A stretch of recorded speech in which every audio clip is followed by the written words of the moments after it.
nos hemos juntado un grupo de amigos y hemos llegado a la conclusión de que en Gijón las cosas marchan mejor. Porque en Gijón se ha acabado el despilfarro y la corrupción. Porque en Gijón se han bajado los impuestos. Porque en Gijón un negocio se monta en 24 horas. Porque en Gijón las empresas públicas funcionan. Porque en Gijón se celebran eventos internacionales de primer nivel. Porque en Gijón los peatones, los ciclistas y los coches conviven.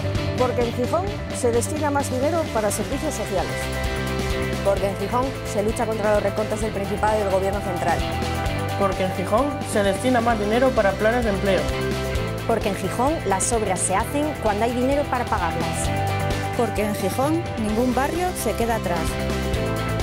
Porque en Gijón apetece hacer deporte. Porque en Gijón se protege la zona rural. Porque en Gijón la gente continúa en sus casas. Y ahora, ¿tú qué piensas? Sé sincero.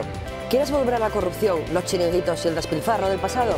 Nosotros tenemos clara la respuesta. No. Por Gijón, Carmen Morillo.